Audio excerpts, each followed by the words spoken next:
Welcome to Cochrane Stadium here for the semifinal of the Women's Soccer MAC tournament between Ball State and Western Michigan.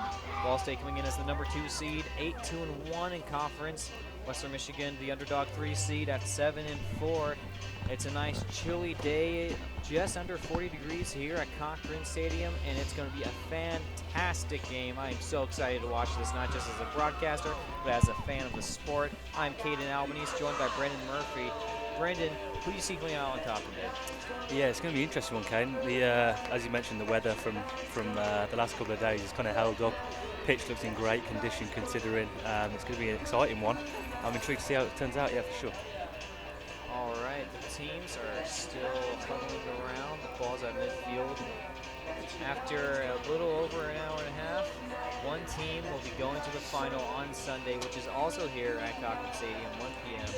Both of these teams very deserving of a spot in the final. Have been playing fantastic lately. Ball State, as usual, playing great under Coach Craig Roberts, who has led this program to success time and time again, coming off a 3-0 win over Western Michigan earlier in the year. They hope to have a similar result this time.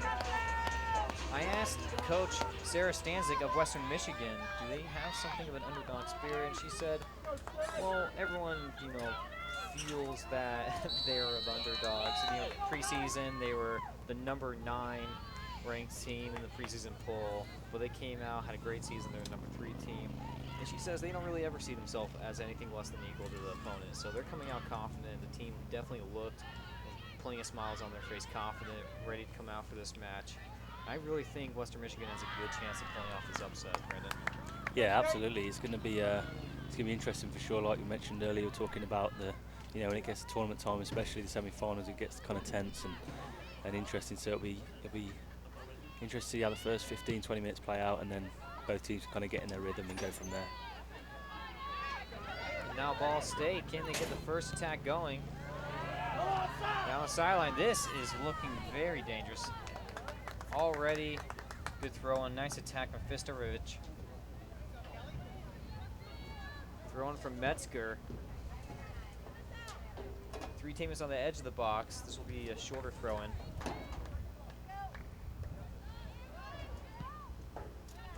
Western still hasn't cleared it away as he goes to Fistorovich, and just over.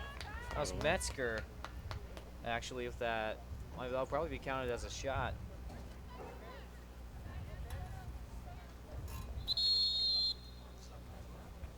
Clock stoppage here early. Referee goes to check out a couple players.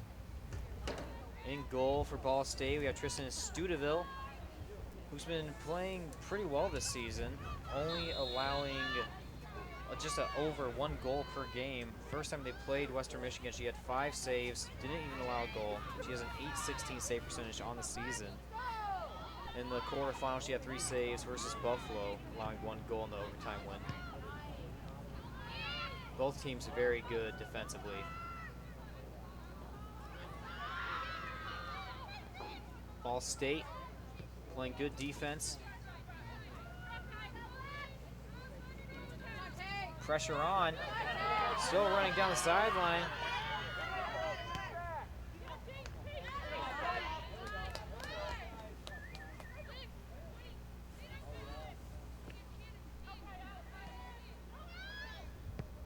That's cleared away.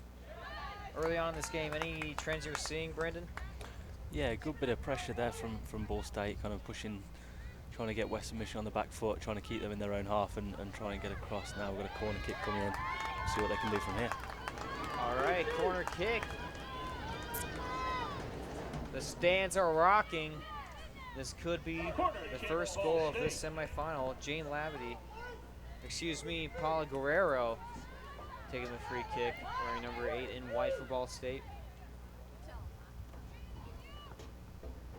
Guerrero sends it in. It's a good kick. Headed away. Good set-piece defense from the Broncos. That's dribbled out, ruled Ball State ball. Well, the referee rules against the line judge, actually, so it'll be Western Michigan.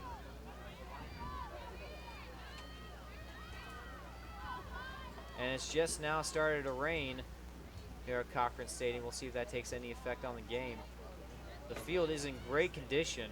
It rained 2 inches yesterday in Bowling Green, but you will not be able to tell looking at this field. Excellent job by the grounds crew. And this can be very dangerous. As a play by Paige Dobbs kept it from getting worse. Vistova Rich under pressure.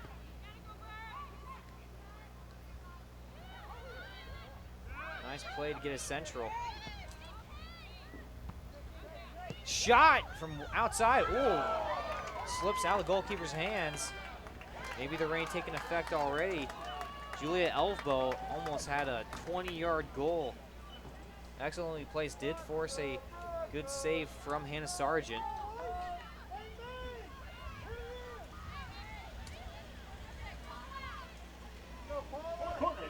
Sargent's playing excellent soccer this year, only allowing 1.29 goals per game. Allowed 3 goals versus Ball State the first time they played, though, which is tied for the most all season she allowed.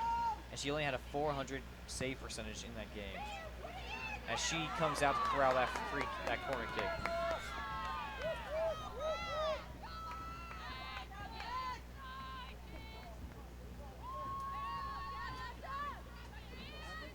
Sargent punts it low. And already in Ball State possession. What can they do?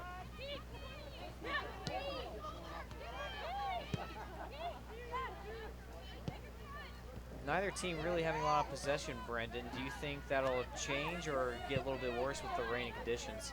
Yeah, it'll be interesting to see, especially like you said with the nerves and the being a semi-final. It'll be fun to watch anyway from a neutral perspective. That's played out. Goal kick. Cook couldn't get a good cross in there.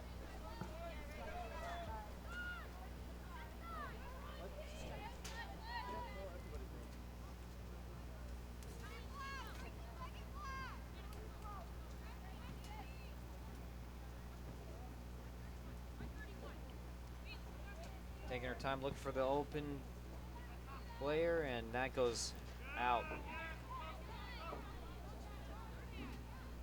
Hannah Sargent is struggling with her distribution early on here, 5 minutes into the match.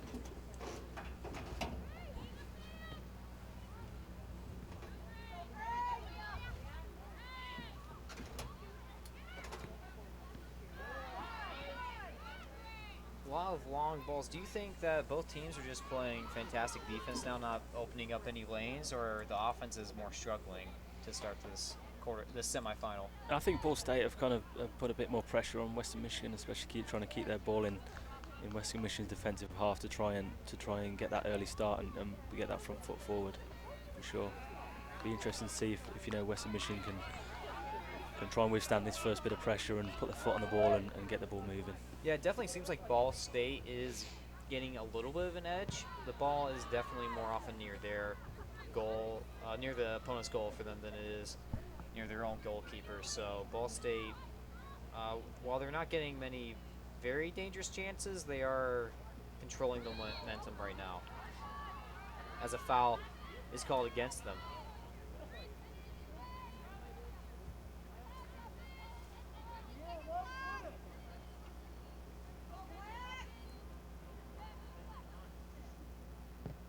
Now free kicks delivered well into the Ball State half.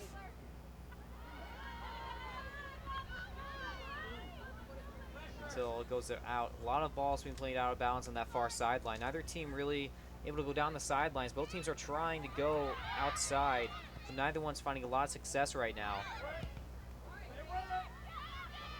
And when they try to go interior like they did there, the defense congests and makes a play. So good defense so far from both teams.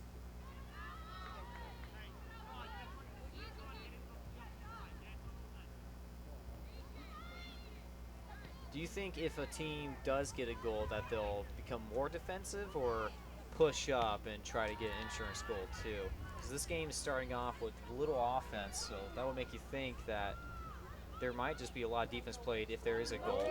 And there might be one here. Ooh, that's against one play.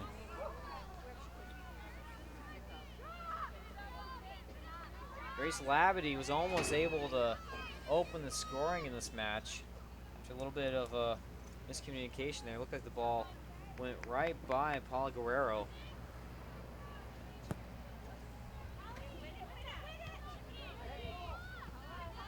Studeville was there though, and she's been a heads-up player for sure recently. Survived an overtime game against Buffalo to help send her team here.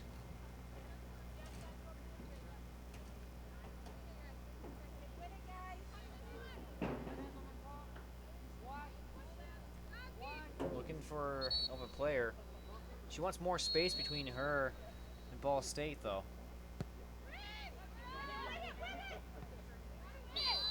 Foul called, a little bit too much tugging. And Paula Guerrero disagrees with that call. Looks like Grace Labadie is going to be the one to take this free kick. In fact, it's going to be Colleen McKay. Western Michigan is sending a lot of players to the box. They haven't had a lot of chances to score yet, but this could put a goal on the board if this is a good service.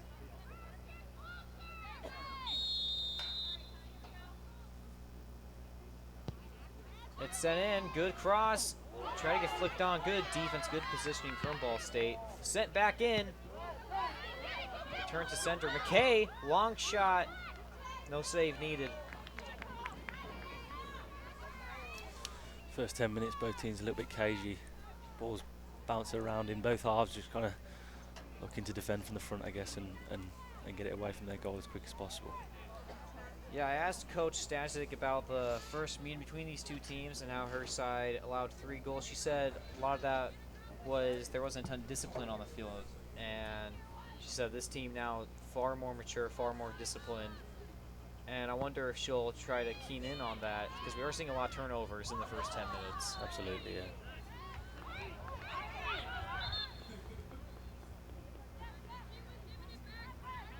And a lot of fouls too. Yeah, that's the nerves kicking in. Nice ball played in. Some space maybe for Ball State. That's sent out. Jenna Dombrowski is finding some success on the near sideline, moving the ball up. But usually the attack stagnates at the elbow of the box.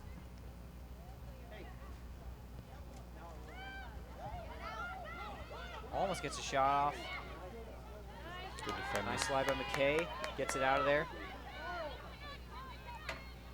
Hannah Kahn sending it down. Western Michigan keeping the ball on that far sideline quite a bit. Their entire team is pushing up to at least midfield. They are very tight, very thin. Not a lot of spacing. The player closest to the near sideline is the defender Kai Sugiyama. She's at least half field.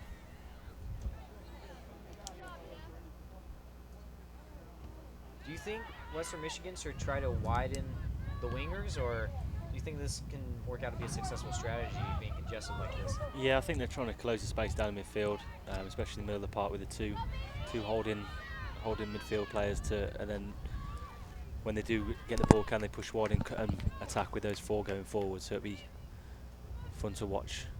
Are you seeing enough from that game plan so far to keep going with it, or do you think they should try something else? It is only 13 minutes in, and it is a lot of jitters, a lot of nerves. It is a semifinal. If you're coaching on the sidelines for either team, because neither team's really finding a lot of offense, Ball State more so than Western Michigan, but even Ball State's not been able to really get a great chance on goal. Do you think either team should try to adjust something offensively? Yeah, I think from both coaches' point of view, you've got to kind of trust your process. Trust that you've got this far with doing this. Can you ride out the first 15 minutes of a nervous semi-final and kind of get into your rhythm, and so you can go from there. So I think Western Michigan they'll be fine once they get into their rhythm and start passing the ball around. You can see that both teams are nervous. McKay sends it in. Nothing there.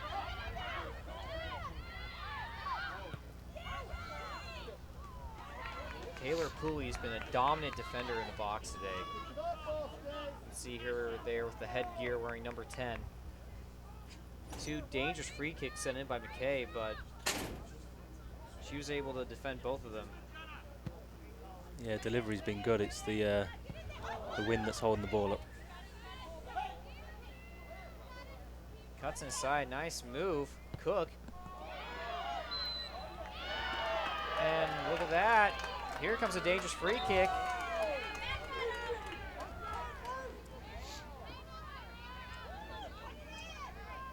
Yeah, Guerrero's delivery's been good off set pieces so far. And that is that ball is a little more forward than where I saw the foul spot, and that's what Western Michigan is claiming right now.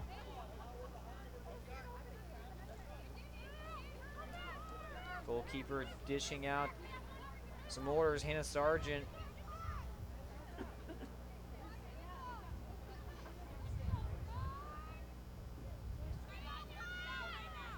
Some trickery might be in the mix here on this free kick from Ball State.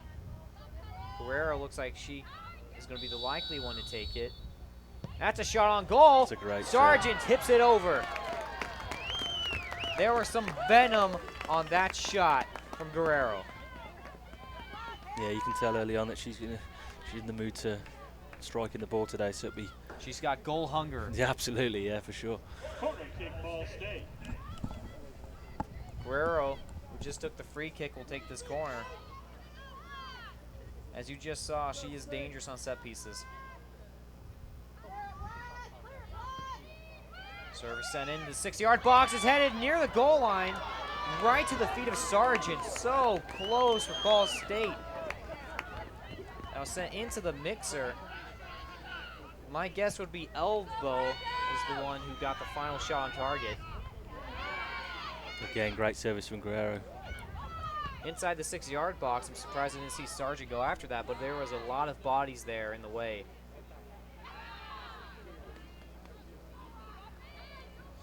Already, Elbow has 2 shots on goal.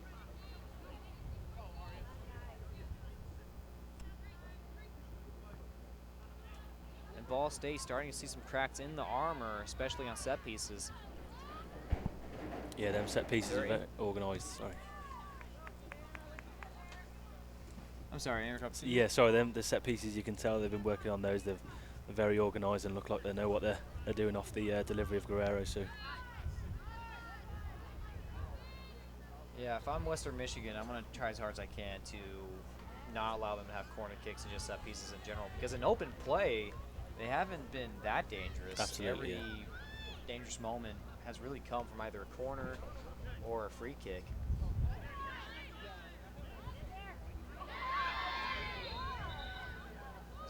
Referee on the sideline was let out of bounds. Head ref finally saw it. Stanzik definitely thinks it was in bounds. Nice moves in the midfield, sends it out wide, and look at the acres of space for Cook. She sends it in, deflected, good positioning there from Sugiyama. Whistle blown, and we were just talking about trying not to let them get more free kicks. Yeah, dangerous position to give up a free kick, especially uncontested handball. Another handball call. That's already been a couple. Go, Rocco! In that last play, you see Tatiana Mason, the freshman of the year, kind of working her spacing and just spreading it out wide. Is looking to really show her ability. Guerrero sends a cross in. Still alive in the mixer. Headed inside. Tatiana can't get to it. The All-MAC freshman of the year almost had a chance there. Sargent got there first.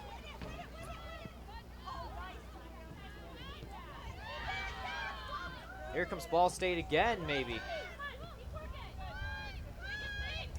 Using the space outside. Metzger is outside. That's probably going to be a foul. It is. Kai Sugiyama has been struggling defensively on that end. It's not an easy assignment going up against Ball State on that wing. Guerrero likely to take this free kick. Rather now, looks like Festerovich will take it. One of the two. Guerrero with the service. Sargent goes after it. Bounces on the ground, corrals it.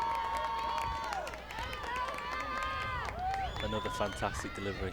Fantastic. Yeah, it's got to be scary for the Western Michigan players every time that ball becomes a set piece, because Guerrero is sending in great service every single time. Long ball played down.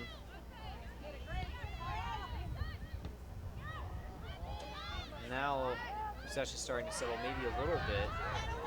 Western Michigan playing defensively, not putting a ton of pressure on Ball State. As Guerrero sends it down. Another flick. Cook was unable to make something of it. Sargent gets to it again. That's a good punt. High and far to midfield. They call a push against Ball State.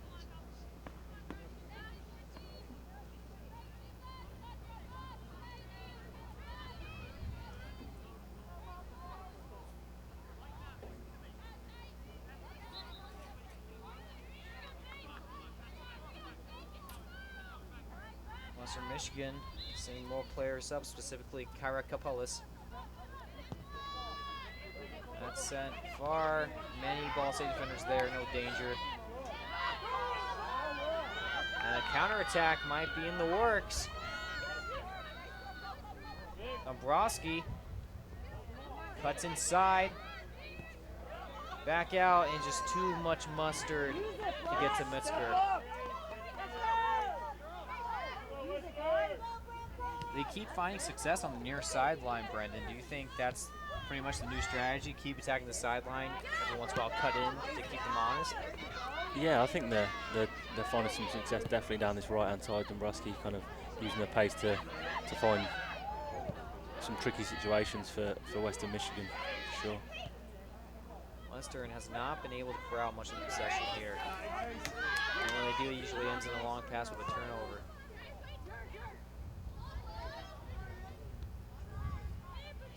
Sargent sends it down, and that's going to go out. Too far for Sugiyama. Metzger's going to take this throw in. No substitutes yet, and both of these teams do like to use a lot of subs.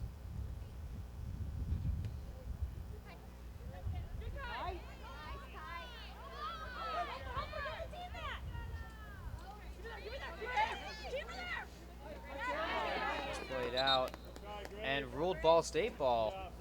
A favorable call.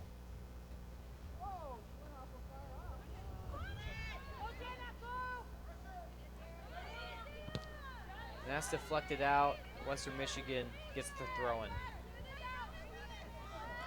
Yeah, Ball State applying a lot of pressure on Western Michigan last 10 minutes again. They've reapplied that, and yeah, I think they've really adjusted well to how Western Michigan is playing. Because Western isn't putting a lot of pressure at midfield, so Ball State's pushing up further, it seems, and yeah, there's not many consequences we're seeing of that so far. Here they come, trying to make it a counterattack. McKay sends it down. Well, that just ends up for a throw-in on the far sideline, and that area has been dominated by Ball State.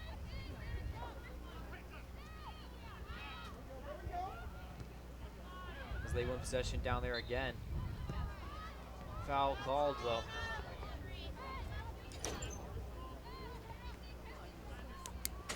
And Western Michigan, about 48 yards away from goal, will have a free kick. Make that about 52 yards away. And they are sending players into the box. They're hoping to get some service in there. A little too short for that. Flicked on.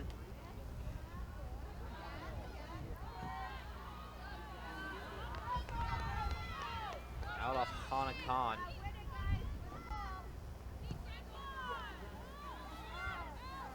Western, can they do something here? Maybe a long shot in the works from Labadie? Yep, but easy save.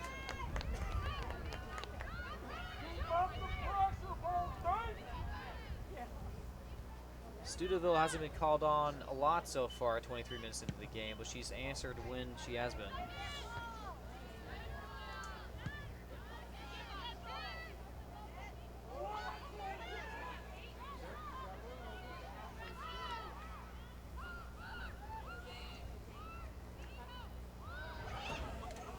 And And that's in the box. This is very dangerous. The shot, and Dombrowski could not get it in.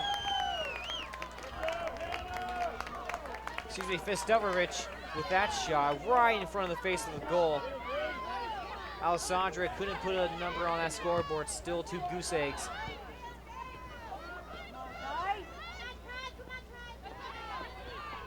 Great work from Mason down that left-hand side again. Trickery coming inside and then putting it on a plate in the middle. It's great work from the freshman. Also in the game for the Cardinals, number 23, Sam Campbell. In the game for number 12, Nathan Cook. For Western Michigan, it's going to be difficult unless they're kind of sending a lot more players forward, because they're holding back with 5 or 6 when the ball goes in the opposite half. So it's going to be difficult to create some momentum and attacks with that. That's played out, throw in, and Ball State really knocking on the door now. They're finding the holes.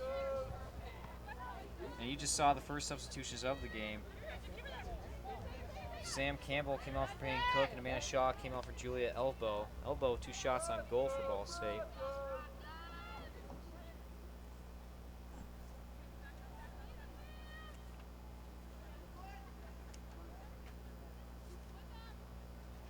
That's thrown in. Western Michigan able to play some good defense there and keep it from being dangerous. Handball might get called again. Another handball.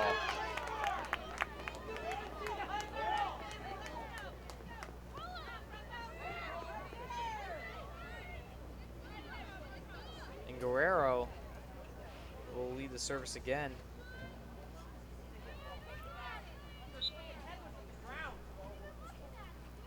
Sent into the box. Great service. Cleared away.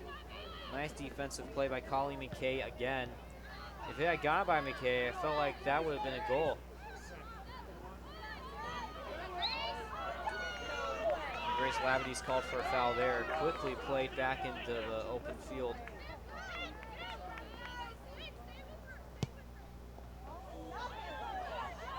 No one there for that through ball. A little miscommunication there.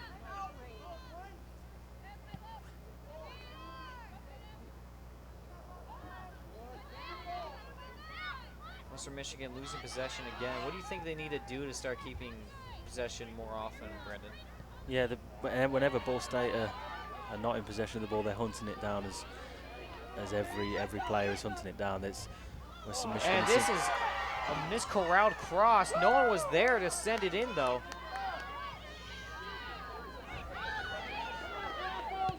Ball State again looking dangerous. That high shot.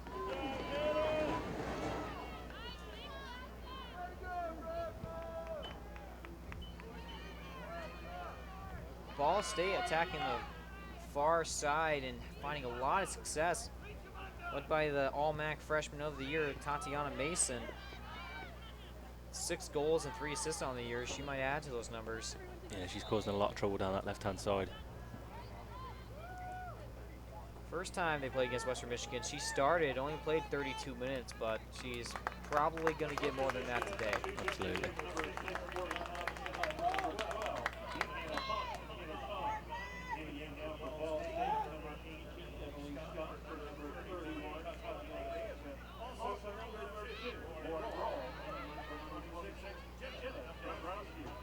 You just saw some substitutions there. Morgan Otteson coming on for Hannah Kahn on the Western Michigan side. For Ball State, Emily Scott comes on for Tatiana Mason. And Lauren Roll comes on for Jenna Dombrowski. Western Michigan hoping to shake things up with the subs they brought on.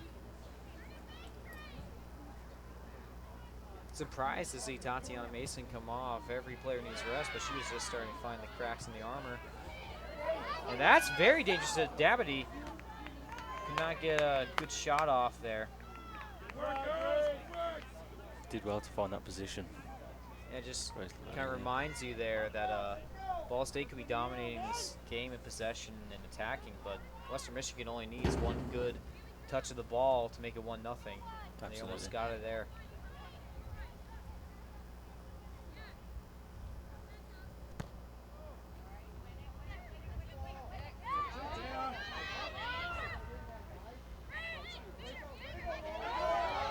pressure for Ball State, causing a lot of problems for Western Michigan.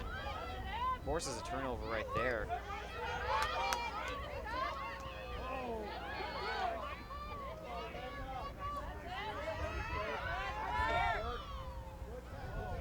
Alyssa Burke keeping possession to get it to McKay, who sends a cross in. And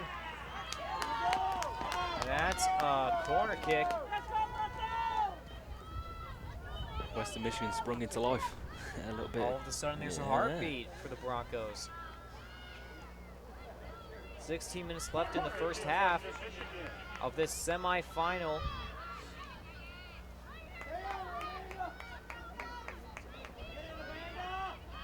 Gracie Labadie sends it in. And that's very dangerous inside the 6-yard box. No one there to get the rebound. That's a nice shove. Look, shoulder to shoulder to me, but they call a foul there. Alyssa Burke, a little too aggressive there. That's great defending from Simmons, Ball State. This ball fizzed into the 6-yard box. She jumped above everyone and flicked it away from danger. That was great defending. Tristan Studeville, who has 5 shutouts in MAC play, looking for number 6. Has one so far, but we're not even at halftime yet. She has a lot of work to do. And oh, hard collision.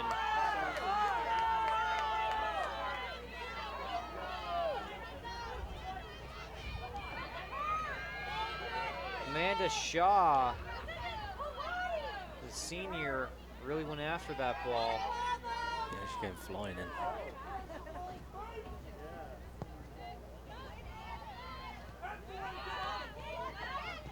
On McKay on possession, dribbling down, foul called, and a lot of fouls in this game already. 7 against Western Michigan and 6 against Ball State.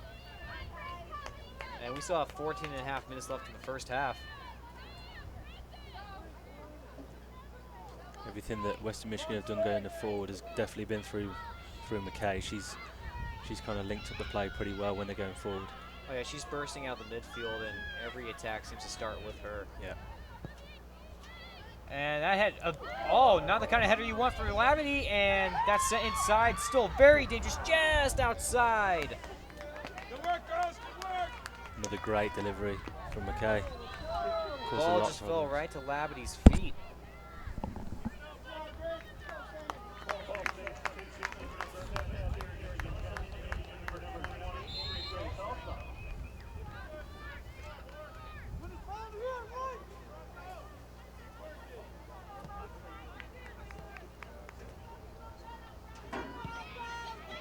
Studeville gets to the half field.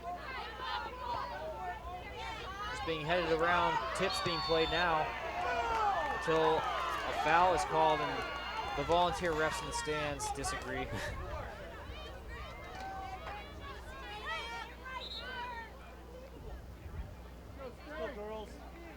Game's getting pretty intense last 15 minutes.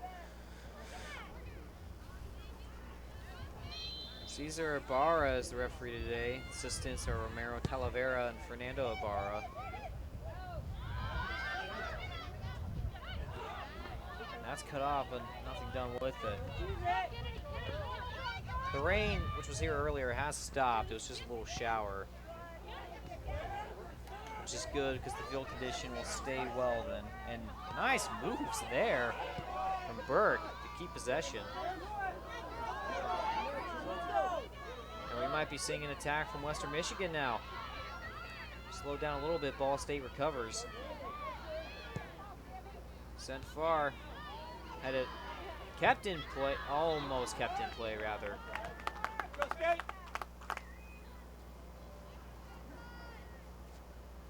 Definitely seeing a new Broncos team out there right now. Absolutely, momentum switched a little bit.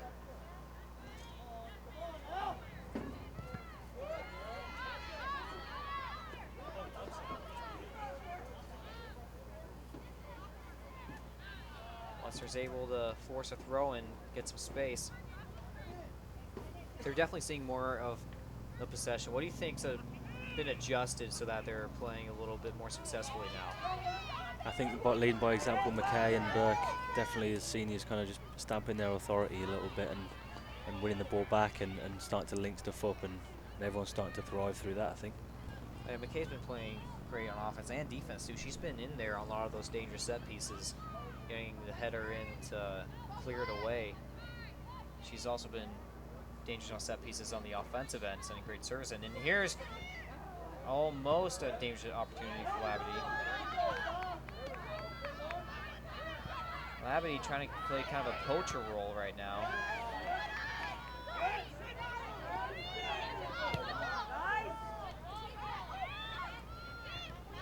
Good defense there. Heavy effort forces the ball to the other end from Metzger.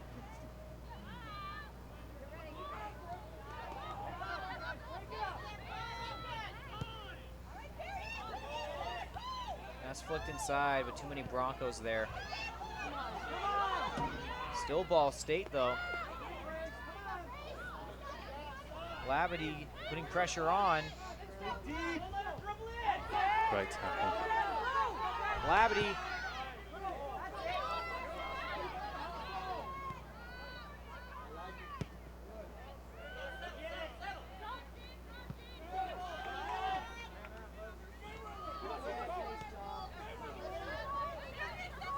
Western Michigan keeps a lot more possession on the sideline. Nice play there, keeps possession for them. Alyssa Burke was able to get it to Otteson. Can't connect with McKay though.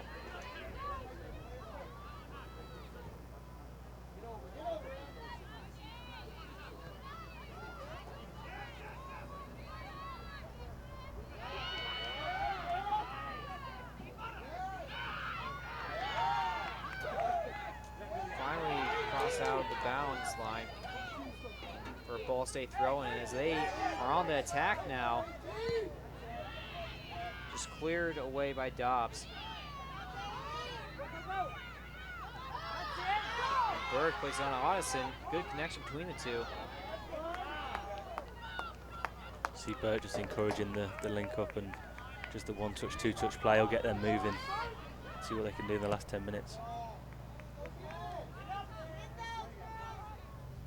If this goes to halftime 0-0, who do you think has the edge in the second half based on what you've seen so far?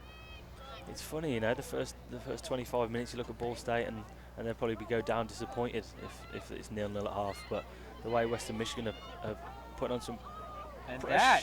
Wow. You don't expect the goalkeeper to get tested from that far away, but she almost had to make a save there just over the crossbar. As you were saying, Brendan. Yeah, they're starting to find going forward, Burke and McKay, and they're trying to find their attacking players to find them little spaces. Just as Ball State trying to commit too many players forward, and can Western Michigan kind of utilise that and, you know, find some spaces going forward for themselves.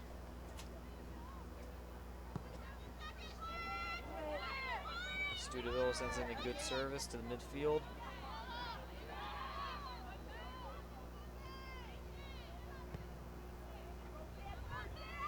That falls to Dobbs. To McKay. Otteson corrals it. Excuse me, Burke. Throw in for Western.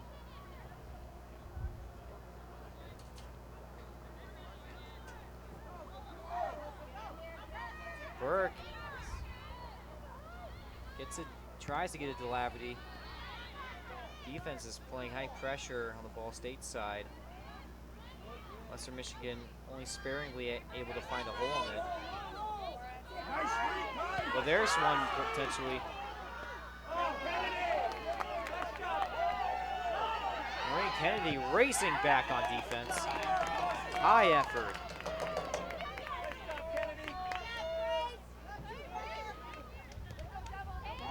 Metzger throws it in, then it's out of bounds.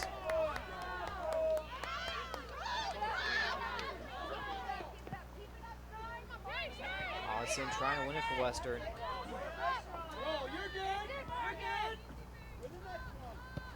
Simmons just plays it back to her keeper, sends it to half field.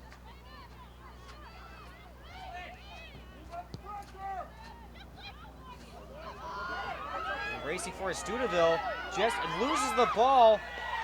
Emily Sutton's there, Foul called against Western.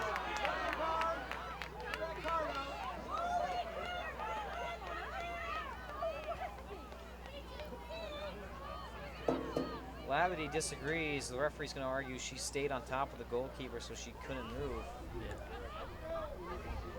So 6.5 minutes left in the first half. We have 9 fouls against Western Michigan and 7 fouls called against Ball State.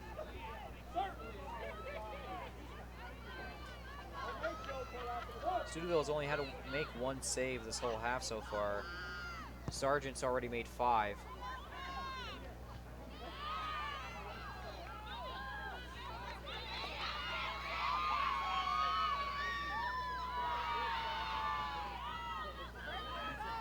Burke.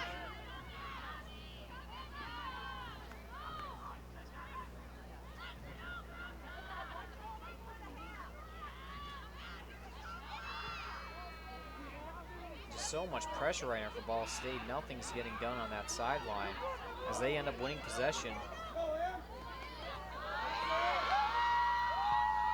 Just back and forth play right now.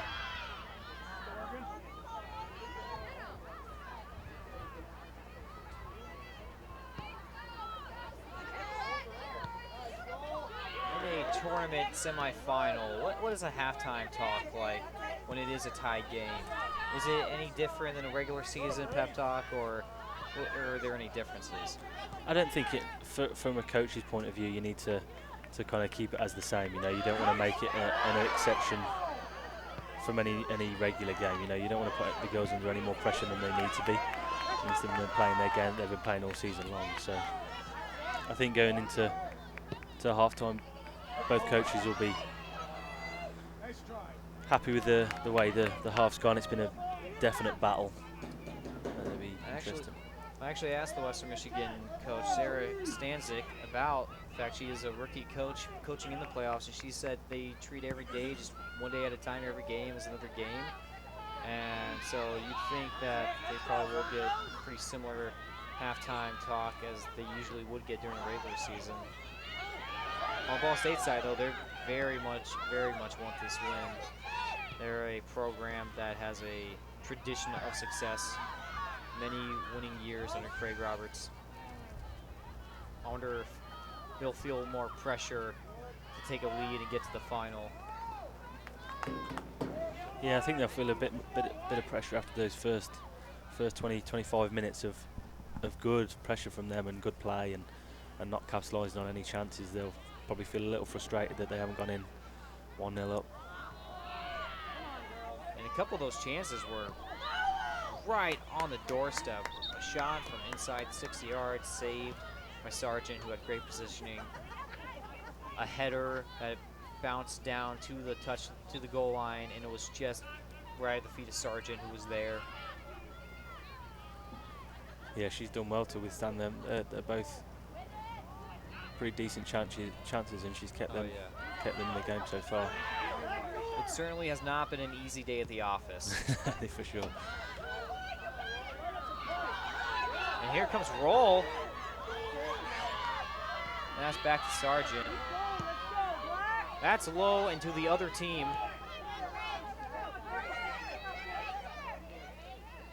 Down the sideline to Roll inside. Can she keep it in?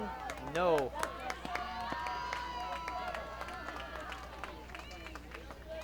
A clever attempt there. Metzger had a dangerous idea, but they just could not connect with Roll. It's clever play. It's definitely going to require a very well-connected play to score a goal here, it seems. Yeah, for sure. And both teams are finding more success swinging balls from the corners than from going interior, where it's been a total blood and thunder type match, just possession being lost and not a lot of effective attacking happening. Yeah, as we mentioned earlier about the pitch, it looks great, and the grounds crew have definitely done a great job, but there's nothing you can do about the rain, making it really heavy, on the legs. It's tough out there to play on this kind of surface. It looks great from a fan's point of view, but it makes it that little bit harder playing soccer. Kennedy trying to keep possession. Gets it to Labadie, who can't keep it in. 1:45 left in the first half.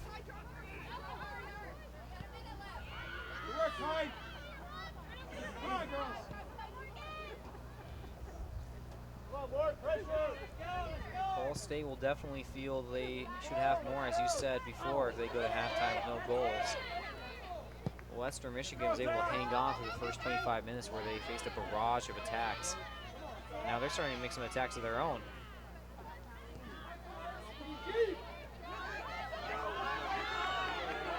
That's sent long to Sargent, though.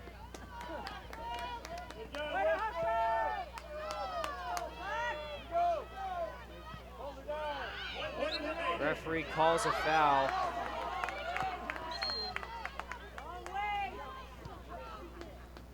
Bird called for holding the jersey of, looks like Guerrero. Yeah, clever play from Guerrero. She stood her ground and won the free kick. It's a good play. Countered out that pressure.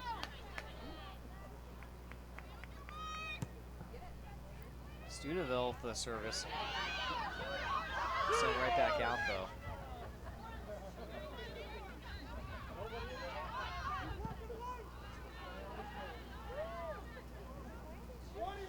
And now 17 seconds left. This might be the last attacking chance for either team as Ball State throws it in. 10, 9, 8, 7, 6, 5, 4, 3. All right, and we will head to halftime with a 0-0 game. Ball State came out swinging but couldn't get any goals. Western Michigan recovered. It'll definitely look dangerous in the second half, I think. Yeah, it's exciting first half. After the first, 10 minutes of balls chopping and changing, that both teams really went for it, and it was a high energy battle there for the first 45 minutes. That was great soccer to watch. Yeah, absolutely. And we'll be back with even more great action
0-0 at halftime between Ball State and Western Michigan. Ball State already out there. They're eager to get going. The first 25 minutes of the first half, it was all Ball State, but they weren't able to get a goal out of that. What did you see in the first half, Brendan? Yeah, like you mentioned, that first 25 minutes, Ball State really, applied that pressure and went for it, took the game by the scruff of the neck. And an interesting change at kind of about that 20-25 minute mark. Western Michigan just dropped one of their players back in, Burke back in a little bit from that attacking position, dropped back in a little bit to try to stifle the attack of Ball State, and it really worked in their favour. We saw the momentum change real imminent, and kind of Burke really instrumentalised that and dropping in a little bit and working with McKay and getting their attacks going. So it was fun. It was fun first half, and excited to see how this second half plays out. Yeah, Western Michigan was definitely getting pummeled to start the game, but Coach Sarah Stanzik made a lot of good adjustments that, like you said, we saw immediate results from. Absolutely. Ball State, they're all smiles. They are confident. They have 6 players at the half field line. They're looking to get forward.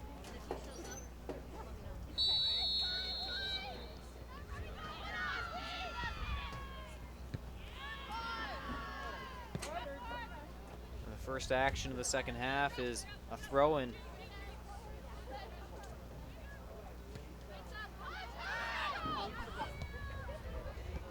Good interception there. Colleen McKay is over to Sudaville.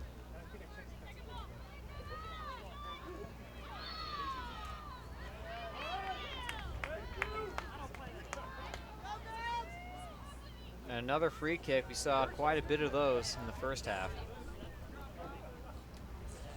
Yeah, Guerrero's delivery's been great so far. And Guerrero, who almost scored off a free kick, since this service in. Western Michigan is there to play defense. Back to Guerrero. Can she get there first? Labadie gets there first. Fighting to keep possession. Attack is stifled. Western Michigan keeps the ball, but Ball State was able to recover.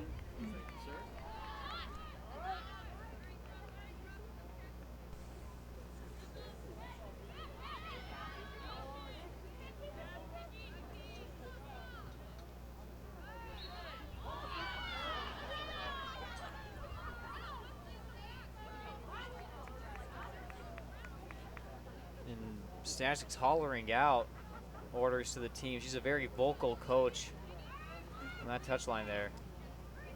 Yeah, didn't really agree with that decision. Guerrero again.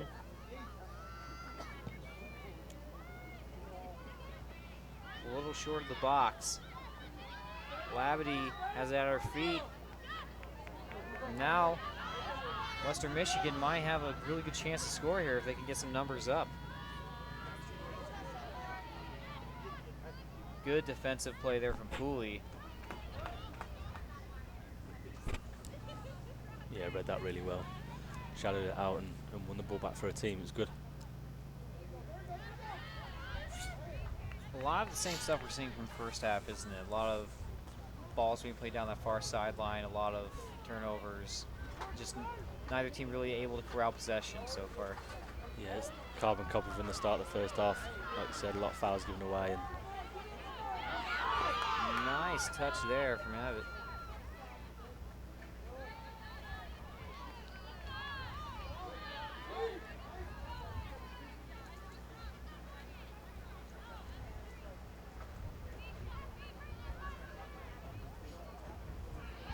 And that's out.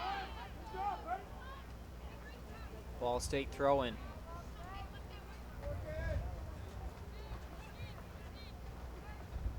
Cook.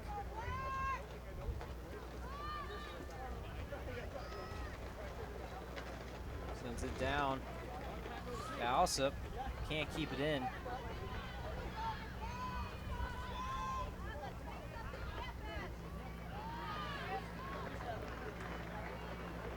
both teams really finding it hard to get the hold of the ball and get the foot on the ball. It's constantly going in and out of that sideline, that far side.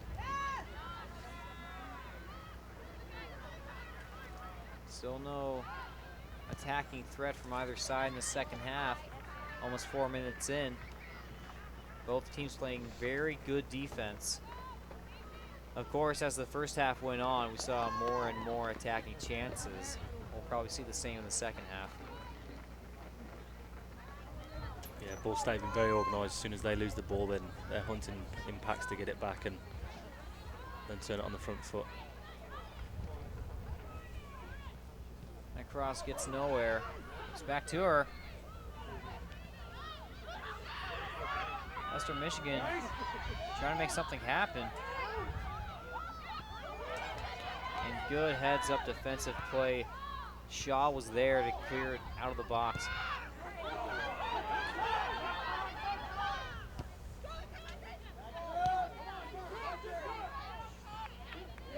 Colleen McKay now is going to advance the ball. No one there.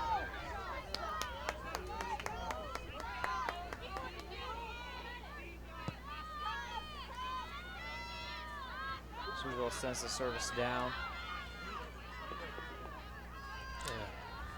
Sudaville's distribution today has been great so far, especially in this wind. It's difficult to kick it as far as she's been kicking it with accuracy as well. Into the box. This is very dangerous. Shot saved by Studeville, who came out to make the play. Right. And that was the most dangerous attack yet from the substitute, Addison, who came so close to sending that in. What a save. Made herself big, came out and shut that off immediately. Burke again, though, from Ball State, really, from Western Michigan, really threading it and really keeping that connection. She's playing well today. Labadie will send this corner in, and there was no room for error for Studeville making that great save. That's low and whipped in. And just sent right out to McKay. Colleen McKay has had a great impact on this game for Western Michigan. Her first 2 years in college were actually spent in community college. She went to Schoolscraft, where she had 24 goals and 18 assists in 2 seasons. She's played a full 90 every game ever since the Bowling Green match on September 30th, and you can see why. She also had an assist in the game-winning goal versus Akron in the quarterfinal. A big moment player, 3 game-winning goals from those 4 goals she has scored. And she's showing up big in the semifinal. She is showing up big, yeah. Her and Burke are connecting the play, and she's been really physical. She's been a real physical presence in that middle of the park for sure. Labadie knocked over, no foul called.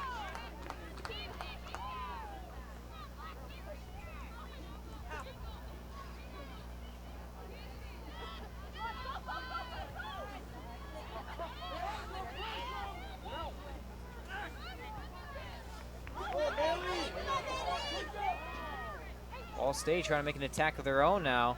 There's not one there.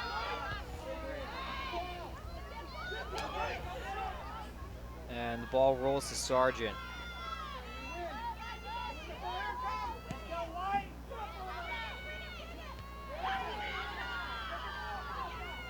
Colleen McKay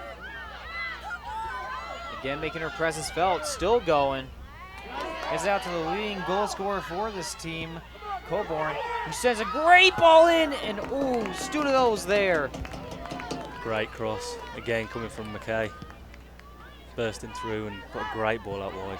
Jean Labadie was almost there for that goal. Bailey Colehorn really tested Studeville there with that cross.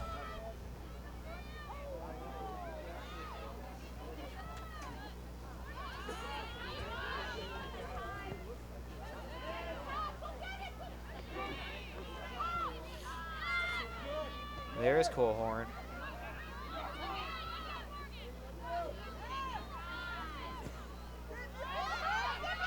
Here they come again. Addison couldn't get there.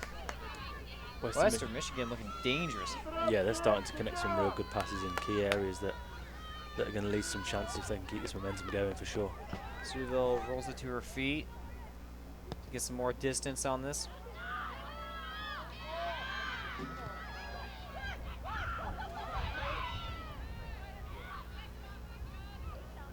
Lots of shouting and communication between the players. You can hear the urgency.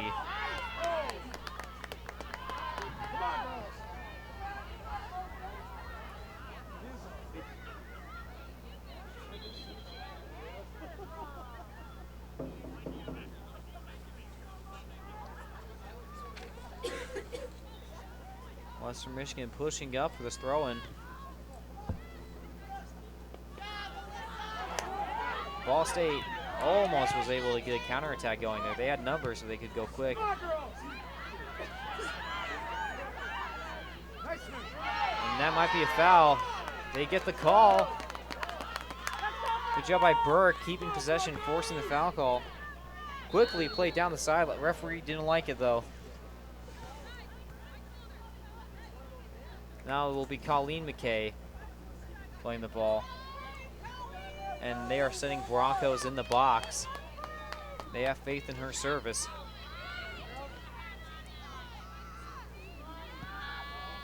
Great service in. Headed on, foul called against Western Michigan.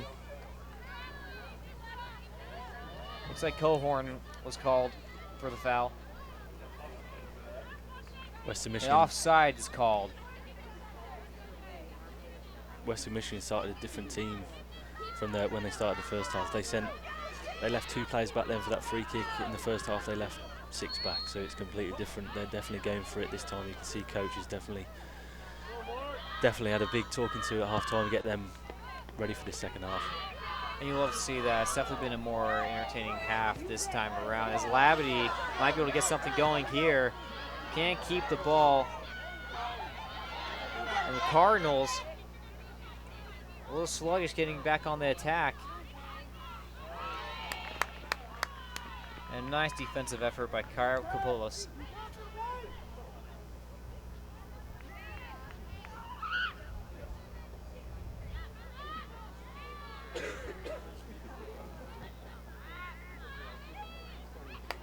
Ball just mixing around now between possessions. Ball State into the attacking third with a throw-in. They haven't seen much of the attacking third this half. After starting the game on fire, but not able to secure a goal. And that's a long shot. And Guerrero not able to make that highlight goal this time. Yeah, Ball State have come out a little sluggish there. They look a little somewhat complacent. You know, in the first half they did well pushing forward, but Western Michigan have come out with the fire in their bellies. They really want to go for this game. And a nice move. Shaw sends it in. Still there, still dangerous, still needs saving. It is there. Sargent makes the play again.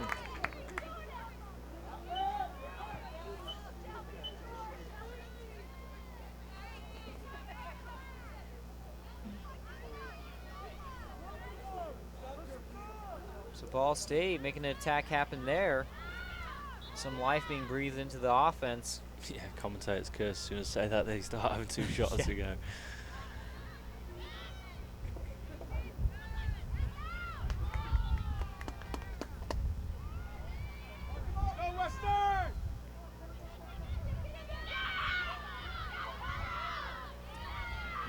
No one able to do anything down that far sideline right now. We're not seeing as much success on the sidelines for Ball State this half. What do you think is the adjustment that's happening there? I think just Western Michigan are just a little bit, they're first to the balls, you know, they're winning every first ball and second ball. Whenever the ball goes out of play or it's stopped, Western Michigan are straight on it and want to get the ball back in play. You can see that they want to go for it.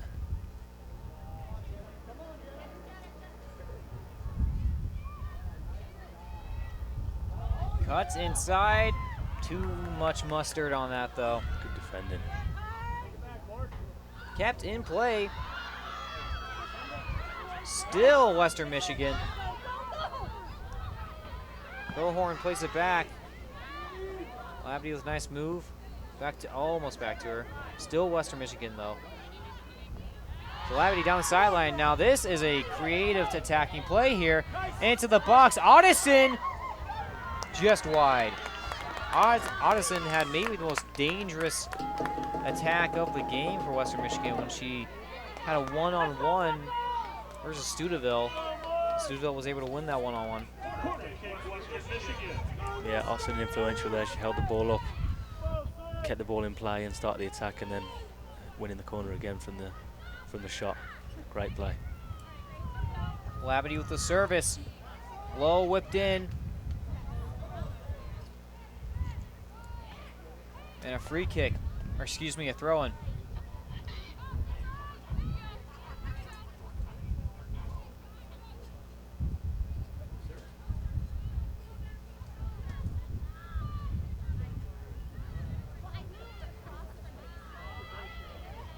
Into the box.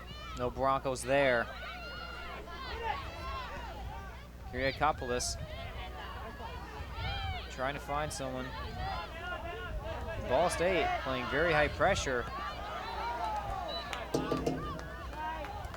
ruled that out of bounds throw-in. Ball State substitutions, number 2, Lauren Roll, in the game for number 26, Jenna Dombrowski. Also number I think the wings picked up a little bit in the second half. The deliveries have been a little bit more sloppy than the first half. In the first half, we saw great delivery from both teams on set pieces, and the corners and free kicks have been a little bit sluggish this start of the second half. Absolutely, you can see the flags waving more. And substitutions for Ball State. Sammy Corcoran coming on for Peyton Cook, and Lauren Roll coming on for Jenna Dombrowski. And after a foul on Ball State, Colleen McKay will send the service. Shouldered on. Still dangerous. It's a race to the ball. Dobbs wins it.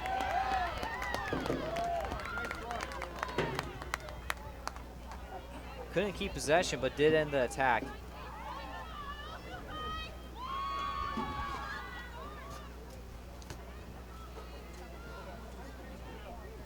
The weather this morning said it would not rain today. Weather app, you failed me. Because that rain is coming hard again. Here in, as the locals like to call it, blowing green because of how windy it gets. And here's a dangerous attack till great defensive effort stifles it, but play was stopped anyways. Yeah, it is tough conditions out there. This is tough to play in. Sugiyama has been called on quite a bit to play tough defense, and she's answered that call, playing very well on the far sideline. And Guerrero now in the rain. Can she still send in the great service we've been seeing this whole game? As the umbrellas are popping out in the stands.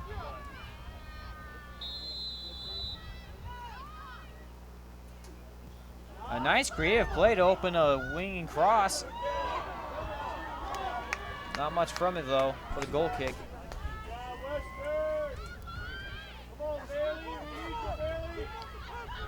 Ball State have been very organised when they're on their set pieces. They're very creative. You can see they've been practicing these a lot on the training ground.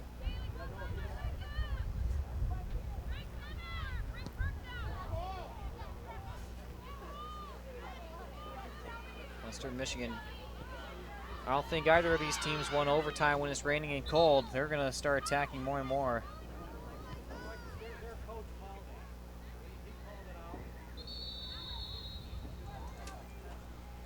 Absolutely. Clock stops at 27:08.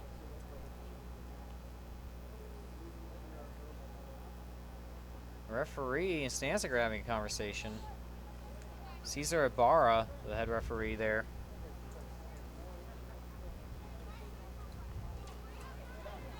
Like you said, Kane, you do not want overtime in this type of conditions. It just makes it so much more difficult. Both teams cancelling each other out pretty evenly. The start of the second half, 20 minutes gone, and both teams cancelling each other out on both ends.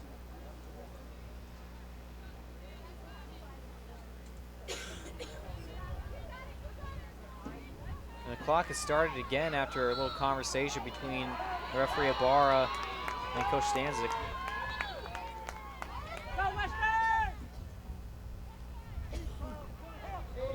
14 fouls have been called against Western Michigan, but 10 have been called against Ball State also. Make that 15 fouls against Western Michigan. Referee's been busy.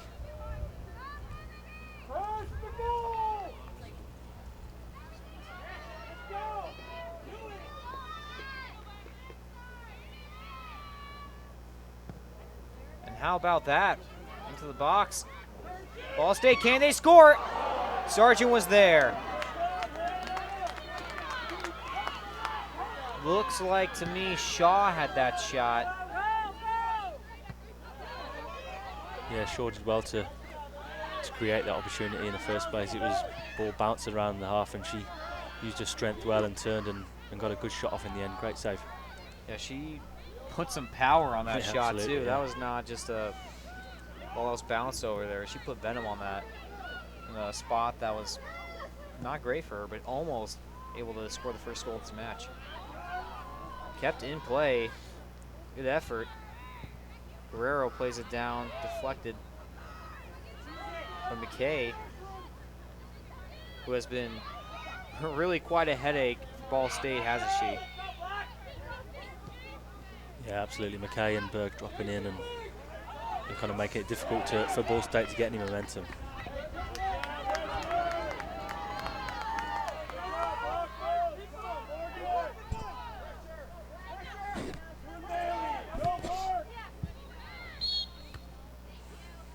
Another whistle. And another free kick.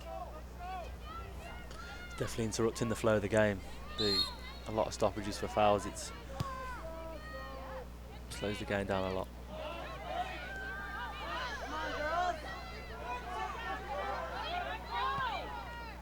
Not many attacking options, but the All-MAC Freshman of the Year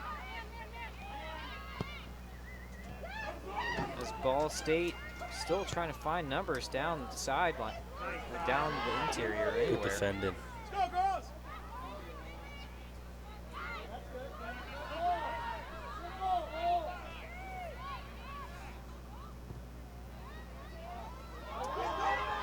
And this could be dangerous for Shaw. Can she corral it? Oh, it's just left behind her. With this shot, not too dangerous, but Shaw puts her hands on her head. She knows that she just missed a great opportunity there. Yeah, she knows that's great positioning. Found herself into the box one-on-one and just couldn't get the ball out of her feet. That's unlucky. Stelerovich got the second shot there. As Tatiana Mason tries to create something.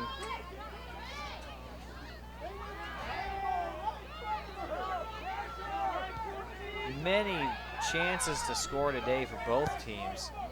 Sometimes it's been great goalkeeping, sometimes it's been just a slight mistake that's been fatal. And good effort, good heads-up play. There you go. And here's Audison. Corner kick. Good defending from Simmons though. She covered a lot of ground to get back there. Ball State were in, Western Michigan were in, but Simmons came across and snuffed that out really well.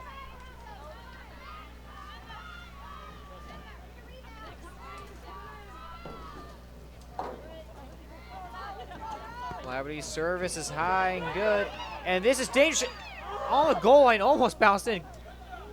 Emergency clearance there.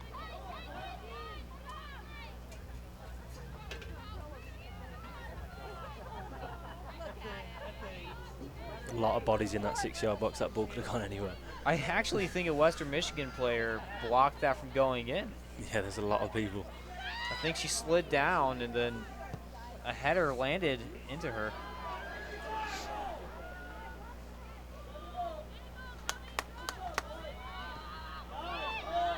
There's been a few moments like that where there's just been a lot of bodies, a lot of bouncing, and the ball could go in, and then the goal or somebody just happens to be in the way. Throwing Ball State as a substitution is going to be made. Interesting substitution. Mason she's been doing well. She's shown why she's, you know, she won the award for the freshman of the year. When she gets 1v1, she wants to attack, and she looks to use her speed, use her agility, and try and create chances. So that's interesting. So Metzger started this game, now back out there on the field. We'll see if her fresh legs can provide what Ball State need.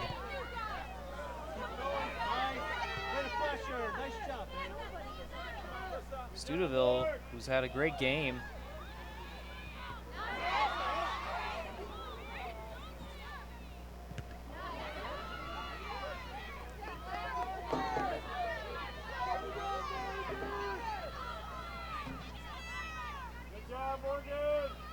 I think Simmons and Pooley at the back for Ball State have just been really solid.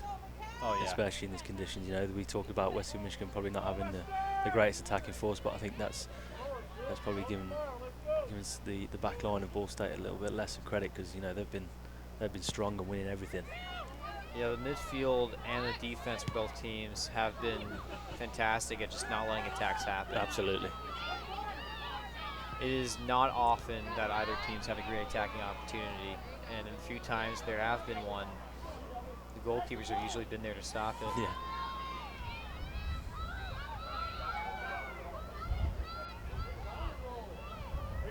And Kyriakopoulos, the great defensive play there to just take the ball away.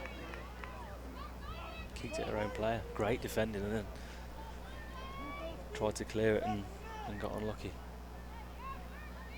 Let's see if Ball State can capitalise on this.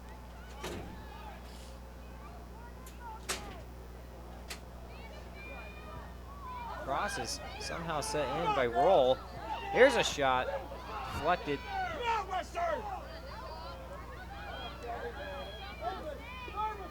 Roll again.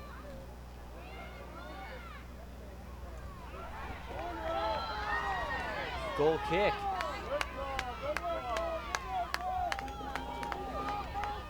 $19 minutes and 43 seconds left in the second half.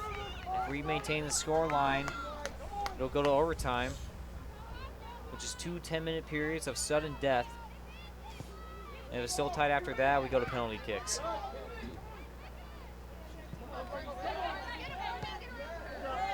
That's high and in the stands. A souvenir. Good catch.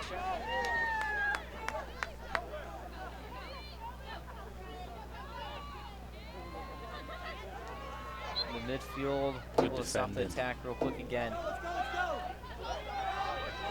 Here's Metzger, the substitute just came on. That's too much for Roll. Yeah, they want to keep looking for Shaw Ball State, because she's been so strong in the attack, and if she gets it back facing to goal, she, you know, holds the ball up, brings other people into attack. Earlier this game, Shaw had what might have been the most dangerous attacking opportunity. With the one-on-one, the ball just stayed behind her in this muddy condition with the rain coming down. Yeah, she's a handful. She's definitely a handful for the centre backs to deal with, and she puts her body in there and makes it difficult, makes life difficult for sure. Foul call and a late shove there. The referee didn't think much of it, but it's getting a little chippy out there. Absolute chippy's the right word. Yeah, both teams kind of sensing the end of this game, and someone needs to take an opportunity. Oh yeah, you got to feel a sense of frustration building as the defenses are just not allowing anything to get done. Absolutely, 100%. Kyriakopoulos with the speed. Stop that attack from ever even starting. It's a great tackle. Flipped on by Cohorn.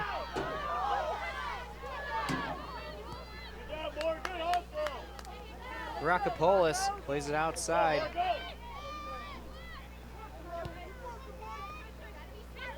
Cohorn, 9 goals on the year. Will she be the hero for Western Michigan?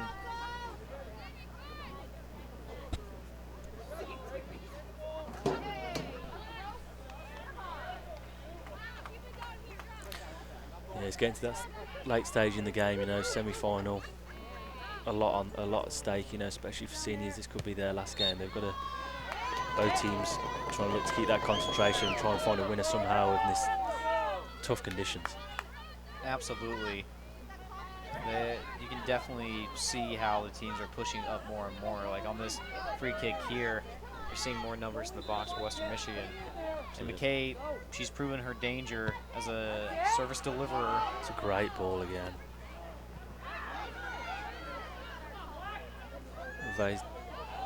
Every time she's put it in a dangerous position to set up her team for the attack. Metzger does a great job of advancing the ball.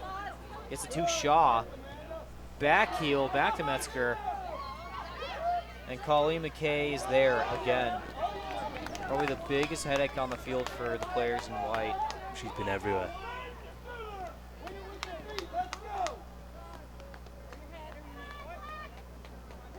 Alsop is going to take this throw in. Looking for someone to get open. Shot. Metzger couldn't corral that.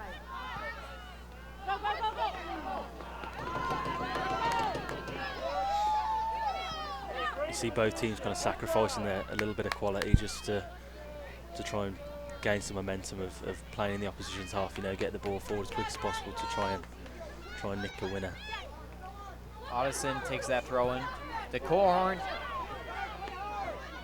was intercepted.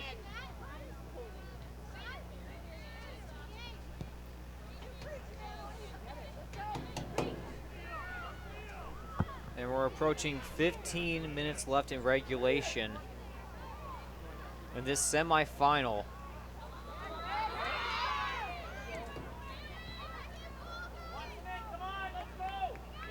Ball State looking to try and find some rhythm and connect some passes. Metzger. Shaw now. Try to send it inside, no one there. Labadie to Burke.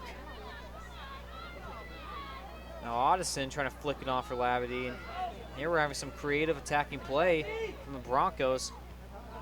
Good defending again. Pooley just coming up big and winning the header. Western Michigan keeping possession now. Labadie under high pressure.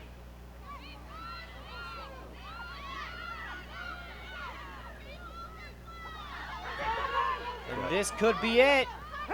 Deflection, and the whole crowd's calling for a handball. And we saw, I think, 3 handballs called in the first half. Yeah. I was expecting to see one there. Great little ball from Burke to lay in. I couldn't quite see who it was that she laid in, but that's a great pass. Handball was called. Just outside the box. And this is very, very dangerous for Ball State. Got to be a good delivery from here. It's got to be. They will send 2 players to the wall. The Bronco fans are getting loud in the stands. Is this it? Low, driven, and out for a free kick. Corner kick, excuse me. Pooley again. And that ball is cleared over the trees.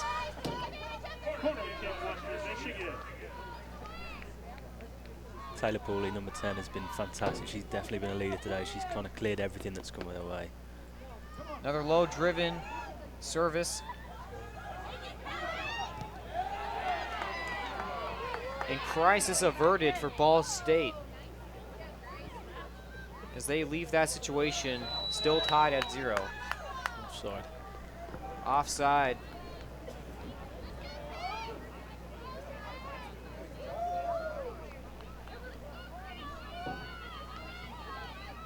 "12 minutes and 40 seconds left. Every second more and more valuable as this game remains tied." You see both teams really don't want to make a mistake there. Staying as compact as they can, you know. Keeping the ball away from their half as much as possible. You see a lot of fouls, a lot of balls going out of play. It's going to be a scrappy win if someone can find a little bit of magic, you know, win this game for either team. I think it really will take something incredible to score because both of these defenses have proven they won't let you score easy. Absolutely, yeah.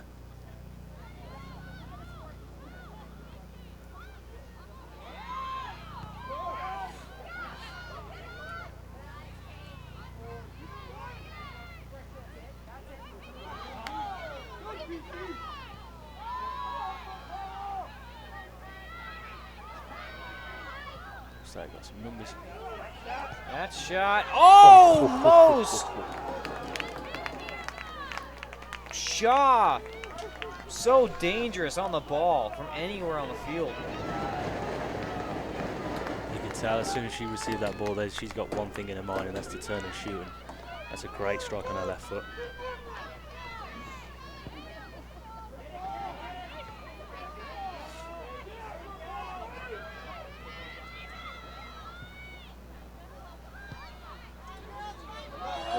Sends it into open acres of space. Here's across to Shaw. Might land Dobbs. This is dangerous. Goal kick. Goal kick called. To the disappointment of Western Michigan players. You can feel the tension now, can't you, Ken? Big time. Oh yeah, it definitely feels like every moment is a major moment now. There are no small touches of the ball, small passes. Everything matters so much as it is a semifinal, win or go home. Both of these teams want to be at this field Sunday to play in the final.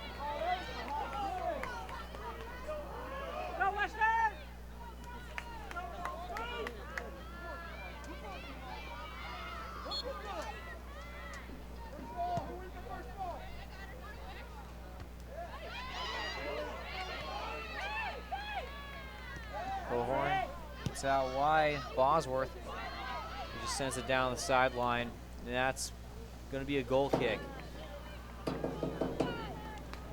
Interesting to see both coaches' point of view in terms of substitutions now. When you get to the last 10 minutes, you know, who do you use, who do you put on, and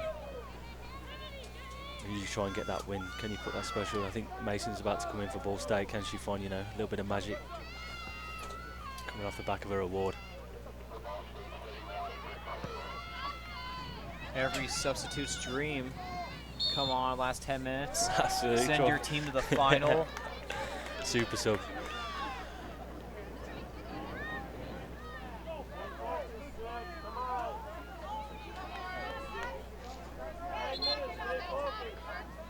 We'll see if the substitute gets to come on before or after this. It won't be on this dead ball. They're trying to go to the box with this. And here is what could be a counterattack. Audison still going, gets by the defender. Audison to the edge of the box. Goal kick. And that took no deflection. It'll be called a goal kick.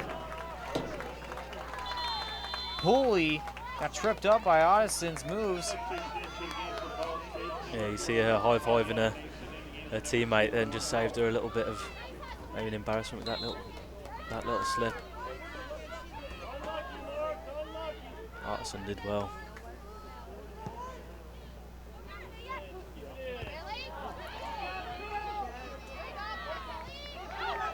And here's Shaw. She has Mason to the left.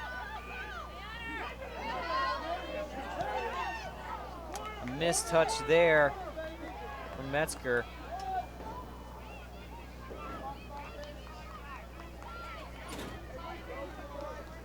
The Stuber pitch. Supporting the attacks, getting down.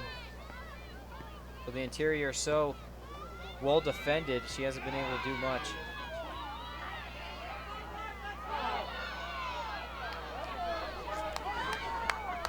You can see that frantic desire. Both teams really don't want to go to overtime. They want this game over and done with. That might be the best motivation you can give your players if you're the coach. Do you want to keep playing in the cold, or do you want to win? Yeah. High for that ball, couldn't get it. They're gonna call a foul against Burke.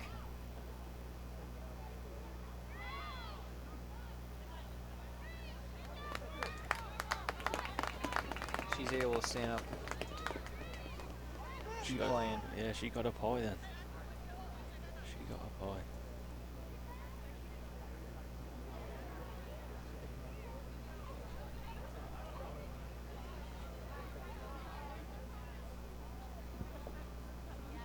Interested to see if Western Michigan. The referee will stop play until Simmons is looked at.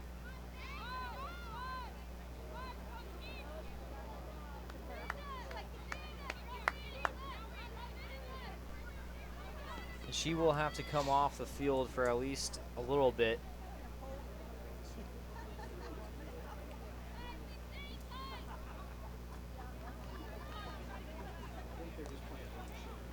So until Simmons comes back in, it will be 10 on 11. Western Michigan up a player. It's a big advantage because she's been rock solid at the back. So with McKay's delivery, can she put something in a dangerous position? Maybe they capitalise on this. This is a big play, could be coming up. McKay assisted the game-winning goal versus Akron in the quarterfinal. And she has a really good chance now of assisting what could be a game-winning goal in the semifinal.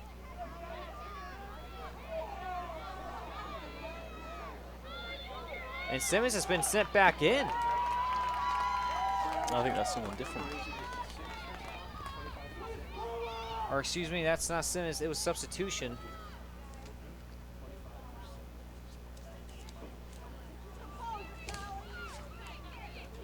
Yella Zisweiler. Yella Zisweisler came on for Simmons.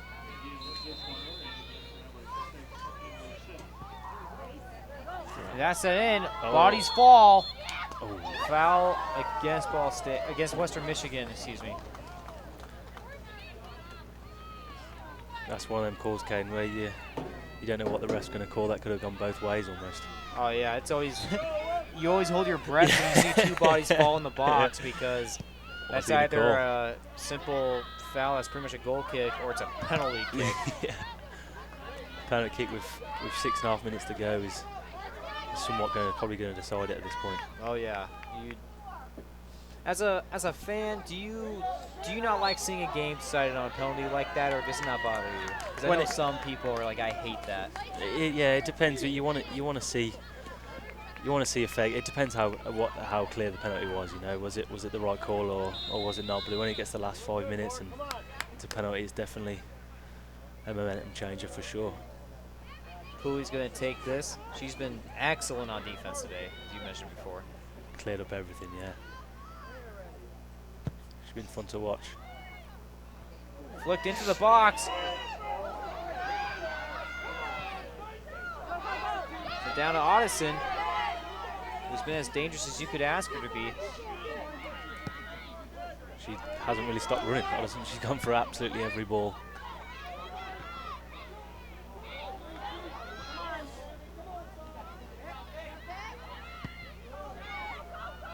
Four Broncos, 1 Cardinal, so that's going to be headed away. Labadie, pressured by 3 Cardinals, keeps possession of McKay. So down to Cohorn. Waits for help to arrive.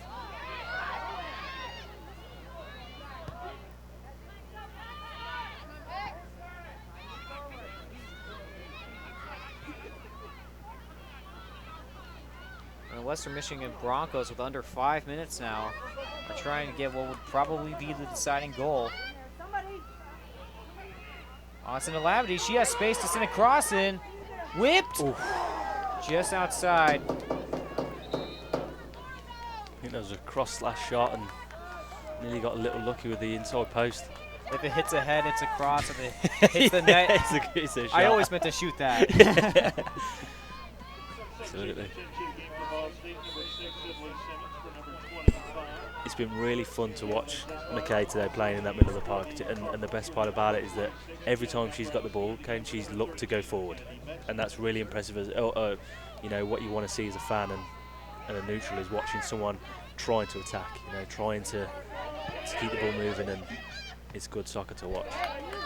And it is a sort of feel-good story. She just started playing at Schoolscraft College, a community college soccer team. Now she's playing NCAA D1, and has really earned that spot. Yeah. Clearly. One of the best players on the field, and in this low-scoring 0-0 affair, she might be the most impactful player, because it's hard to see Western Michigan holding this shutout without her. She's been so disruptive in the midfield. Even on the attack, she's been very effective too. As Great Kapolis Absolutely, starts to attack into her own.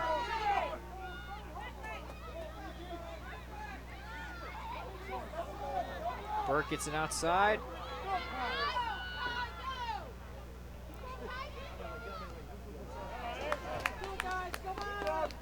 Coming in on 3 minutes left. It's going to be a nail biter these last 3 minutes.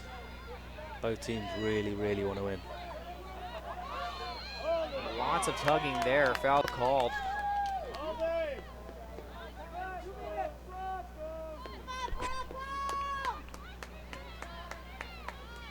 Vestovarovich is about to come off.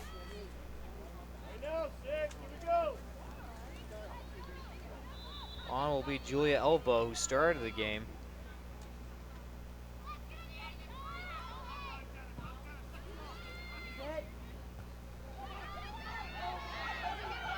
Kapolis to Kennedy, who's advancing with speed, gets by another defender. Guerrero wasn't able to stop her. And here's a cross. Corn lets it go. Ooh, great defending. Another ball played across the face of goal to no goal.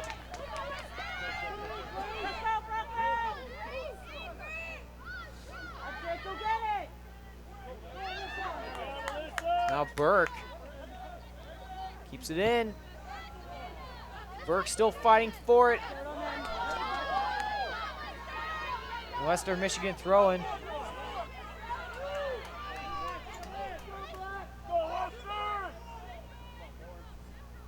Bosworth try to get it to Addison. That's a goal kick. That's great defending for the last minute from Ball State. Western Michigan really trying hard to craft an opening, and that's been the story of this game. A great attack meets great defense, and the defense just happens to be a little bit better as we have a minute and 20 seconds left. Vestovarovich just came off for Elfbo, who started and played 24 minutes before being subbed off. Now she's back on. Shaw switches sides. Addison on the ball, 60 seconds left. Wow, what a pass. And this is very dangerous to Labadie. Sorry. It's still going. Offside called. Another moment of adrenaline before the offside was called. Morgan Otterson with a great turn in the middle midfield. Played a great ball through. It was unlucky there's a fraction offside. Only 34 seconds left. Not many chances to keep this game from going to overtime. Addison gets by Poole. Oh, miscommunication there. Otterson and Pooley's been a great battle between them two today, both attacking and defending. It's been a good battle to watch. 0-0. No one could force a ball into the net. Overtime rules. 10 minutes sudden death. If no one scores, 2-minute intermission, another 10 minutes of sudden death, and then penalty kicks. We'll see you around at the first overtime period.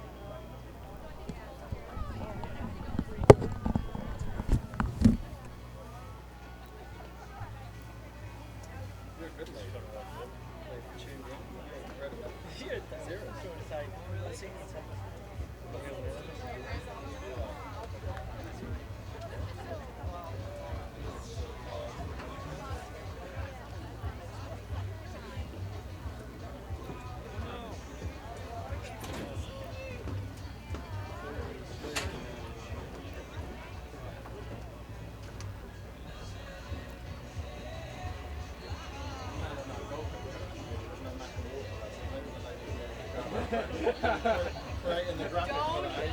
You're the one with the power. You're the one with the power.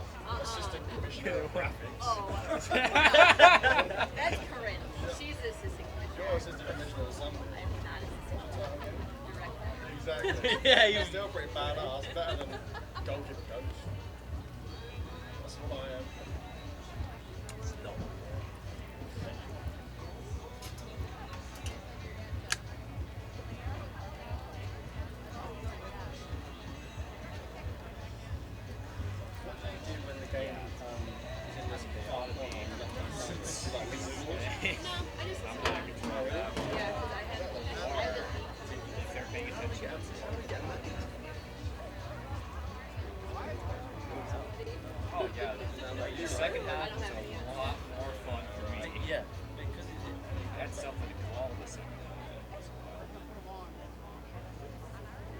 2.5 went all the way to 2. You talk Yeah, about so that would mean coming here, and then just listen for whatever they keep just throwing out what you see. It's helping the broadcaster a lot. You know what money is like? Yeah. It's about So then you would take this and put it on. here. Yeah. What's your name again?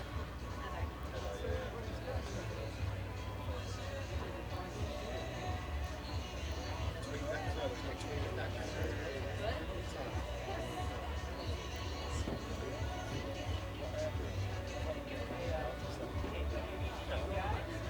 Yeah, he keeps on moving that. And then you just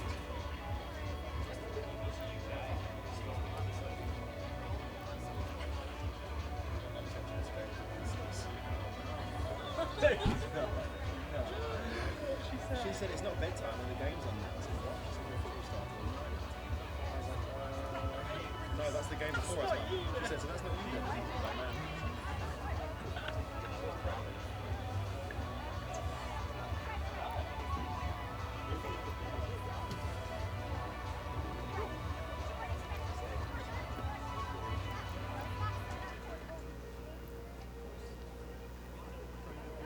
Lee.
Here for 3 months.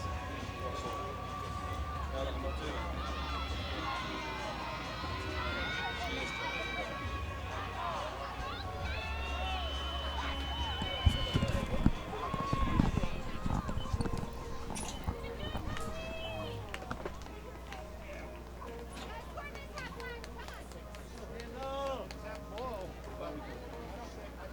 Welcome back to Cochrane Stadium. Overtime rules, a 10-minute period, sudden death. If somebody scores, they win. They stop playing. If no one scores after 10 minutes, there's a 2-minute break, and then they play another 10 minutes into double overtime. If no one can score then either, it then goes to penalty kicks. If it wasn't tense enough, it's just become that whole more anxious for both teams. Oh yeah, penalty kicks, everyone's favorite thing to argue about.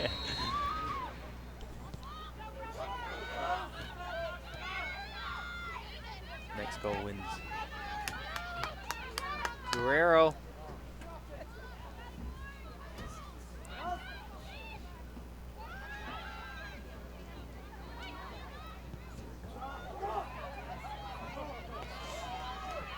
Sure, with an early strike there. See Ball State are gonna come out and really press for this.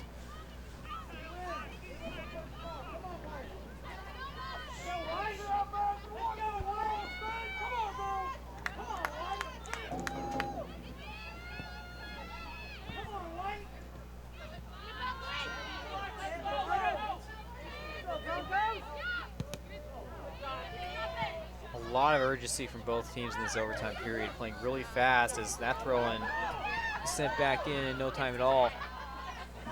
Went in, then came back out again. Yeah, when it comes to overtime, it becomes a mental battle. You know, both teams just trying their hardest. 90 minutes have already played, and they need a winner.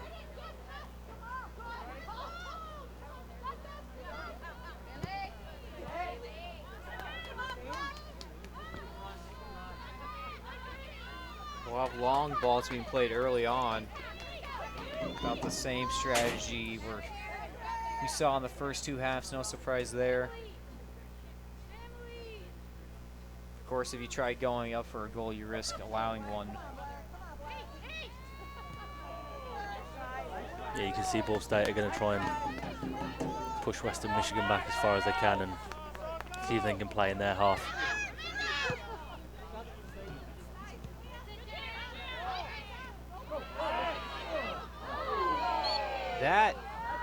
That's quite the collision there, foul called. It's been a really fun battle to watch, though. I mentioned it just before the break. Them two, Simmons and Pooley, really going for it.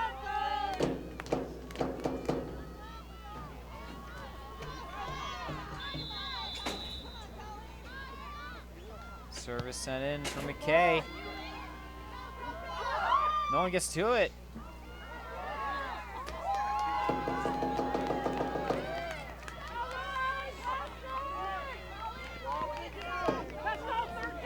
Sudaville had to make a play there. So now we're going to see the first corner kick of overtime. She did well to time that challenge well, because she missed times out. That's a penalty.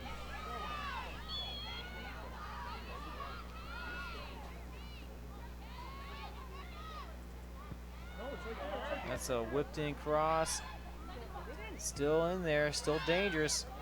Headed down. Cleared. Cleared by Pooley again. She won the header and then cleared the second clearance. Pooley with another clearance. She's been huge today. Huge. For Ball State at the back.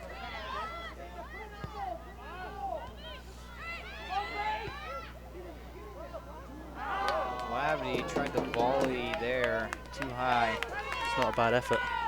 She had no momentum going into that and ended up just go over.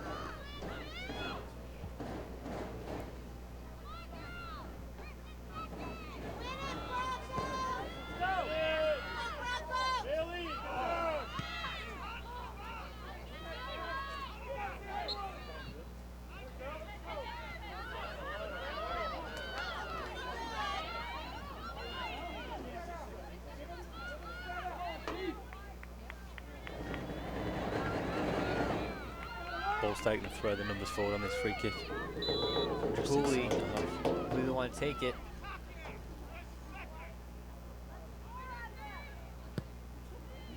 Into the box.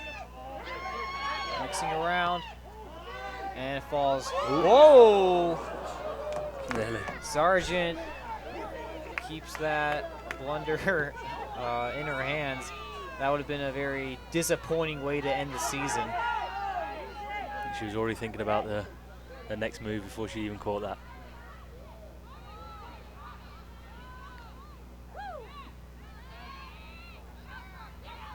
Lots of tugging there.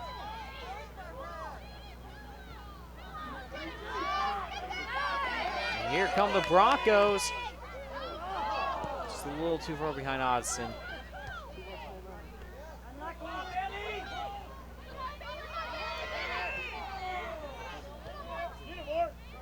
Austin pressuring the back line. They get it away all the same. And throwing with less than 5 minutes left. And that's probably going to be called a giveaway by the coach there. Frustrated. Mason was probably looking for someone to make a run there. No one did. As soon as the ball left her foot, she turned around in frustration. She knew she didn't put that where she wanted it to go.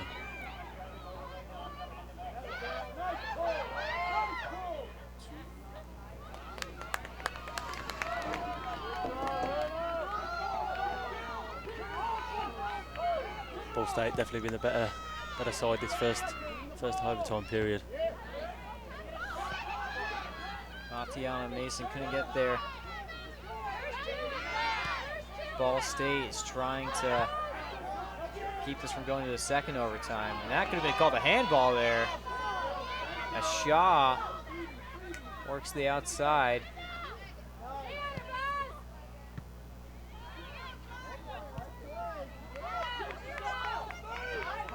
Neither team making a lot of dangerous attacks in this first overtime period.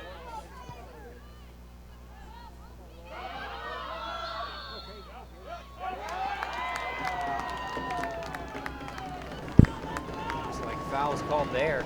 I don't really think that was a foul, but Western Michigan may have. Ball State have probably got a little life on here. I didn't see the foul. Could have been off ball. I wasn't able to catch it. Yeah, I think the two, just as momentum of both teams turning, making the ball go the other way. So see what Ball State can do with this.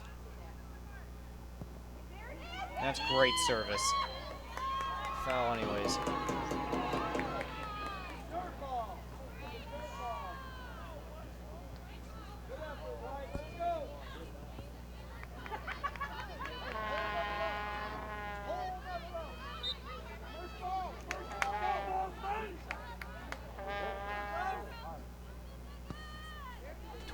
Fouls called against Western Michigan and 20 against Ball State. No yellow cards dished out yet.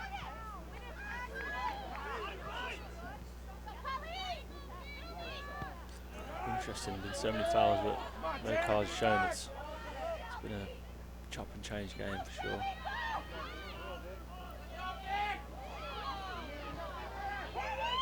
That's a great. Oh, wow. Sargent.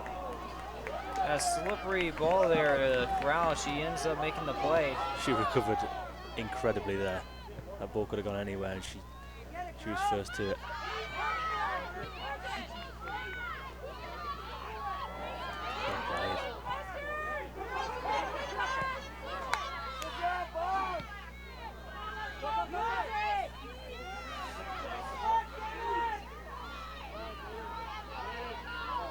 Ball State down the far sideline. Kriakopoulos with the great defense there.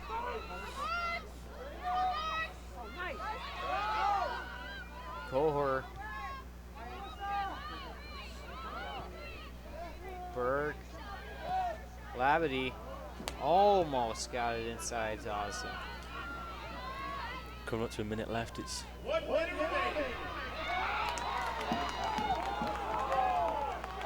Ball State can you hear all the fans in the crowd cheering for everyone to go up and score a goal. They're probably rooting to get warm.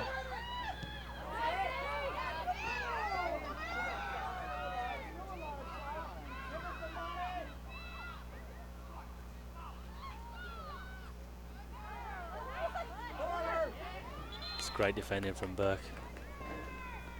With 20 seconds left in this first overtime period, looks like we're going to get another overtime period and go to double OT. How does the cold affect you as a player when you go into double overtime? Yeah, it does, especially in these conditions. It's like I said, it's been raining, it's been an on-off rain, it's cold, the pitch is really heavy at this point. You know, there've been 100 minutes now played on this tough pitch, legs heavy. It's all turns into mental. You know, can you push through it? Can you find that winner? And can you be mentally tougher than your opposition? All right, we'll be back in just a couple minutes for the second overtime period.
Welcome back to rocking Cochrane Stadium. The fans are ready for double overtime, and I am too. Free soccer, I love it.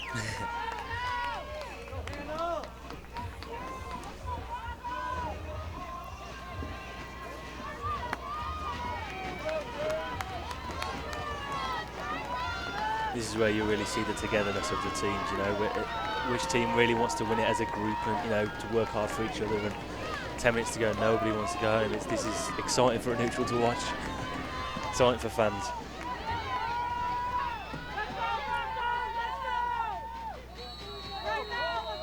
Hannah Sargent has made 9, count them, 9 saves as she enters double OT.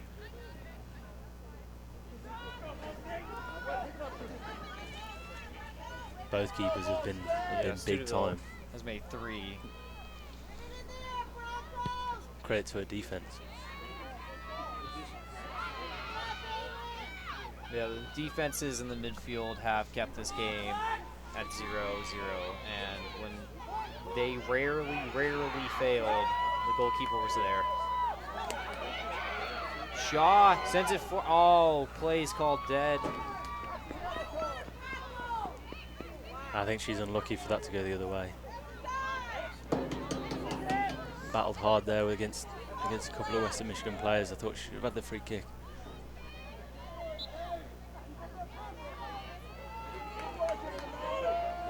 A lot of people, a lot of neutral fans of the sport probably would have looked at this game and favored Ball State to win. The consistent winners, 8-2-1, the second seed.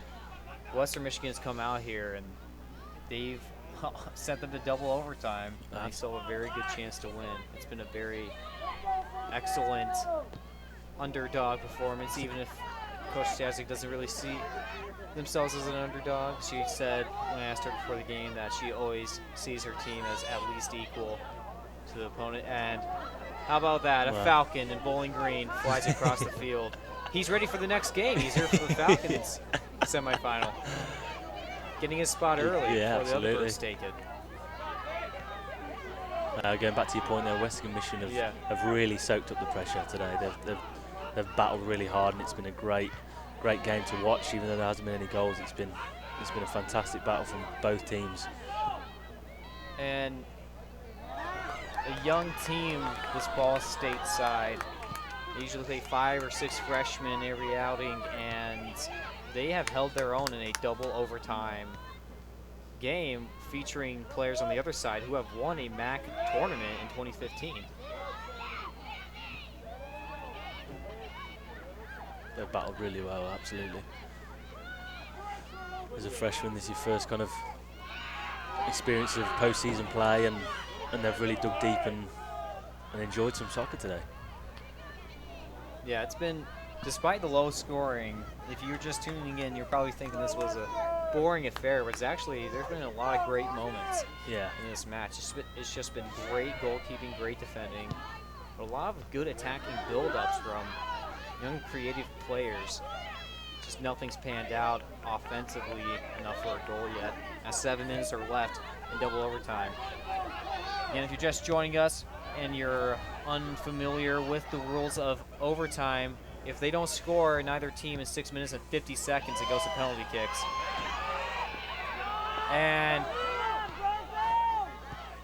Ball State is hollering for a penalty kick there. Yeah, sure, Phil, she should have had a penalty. Late, and again, the volunteer refs in the stands, they just did not like that. It was Shaw begging for a penalty kick there, completely frustrated. Is this it from Guerrero? It is not. Shaw again battling against 3 players then to try and get anything on the end of that ball. Shaw wants to win this She does. match very badly. Anyone watching can see that. She doesn't want her career to be over. Shaw comes off for Cook.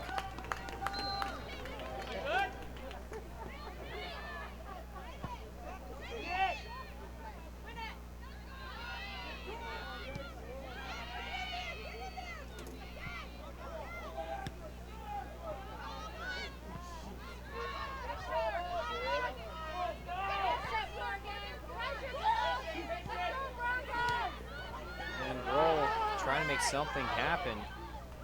She Right. is going to make something happen, maybe. Nice cross across face of goal. Oh, Balancing, goal. it's in the net. Sargent could not keep that last shot from going in. What a play from Roll. Lauren Roll, that's fantastic. That's the magical moment we were talking about, Ken. It only takes one moment in soccer. After 114 minutes. Or excuse me, 104 minutes. Lauren Roll, what a turn. She really turned it on there for a Ball State team and fired a great cross across the box, and it was well finished. I think it went in as an own goal in the end, but Yeah.